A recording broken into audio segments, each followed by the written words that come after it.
भाइयों एवं बहनों, जय श्री गुरुदत्त।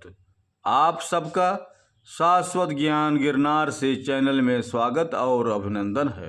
भाइयों बहनों, मनुष्य की अनंत पाने की आकांक्षा यानी बड़े होने की इच्छा हमेशा रहती है।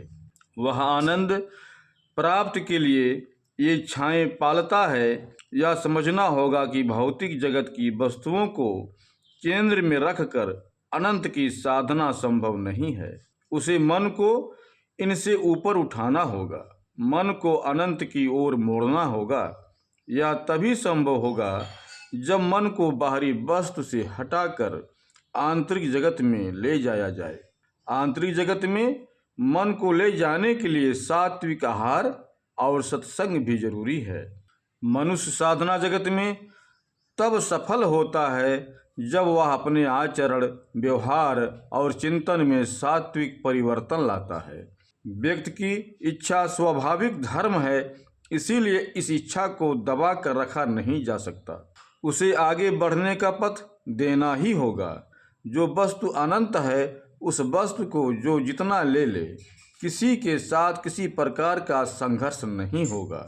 भौतिक वस्तु की प्राप्ति के पीछे दौड़ दौड़ कर धक्का खाकर मनुष्य ने एक दिन यही तथ्य खोज निकाला था कि यथार्थ में उसका मन ऐसा ही किसी चीज को चाहता है जिसकी प्राप्ति भावना अनंत हो। ऐसी चीज में प्रतिष्ठा व्यापक साधना की परम सिद्धि है। इसीलिए इन सब भाव के साधक आरंभ से यदि एक लक्ष्य को लेकर भी उतर पड़ें तो उसका सटीक निर्धारित लक्ष्य तय हो ही जाएगा। अपने स्वार्थ की ओर अधिक देखने के कारण साधक लक्ष्य को देखने का सामर्थ्य भी खो बैठेंगे। जो बढ़ चले हैं उन्हें हर समय साध्य के विषय में ही सोचना होगा, साधना के विषय में नहीं। परंतु साधना से ही लक्ष्य निर्धारित होता है। बाधा की बात सोचने से बाधा ही साध्य हो उठेगी, असल साध्य छुप जाएगा। इसीलिए ब्रह्म साधना के क्षेत्र में ब्रह्म का ही भाव लेना होगा। यहाँ केवल ध्येय ही विवेचना करने योग्य है।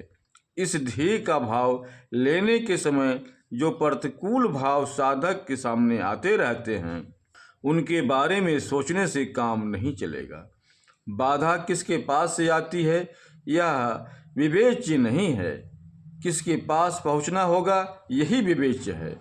इस पृथ्वी पर स्वर्ग राज्य की प्रतिष्ठा के लिए मनुष्य को अपने मन को बाहरी जगत से हटाकर आंतरिक जगत में ले जाना होगा। जड़ साधना मनुष्य को स्थूल जगत की ओर ले जाती है।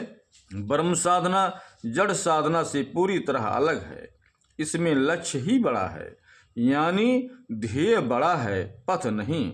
आत्मा की शांति के लिए साधक आगे बढ़ता जाएगा।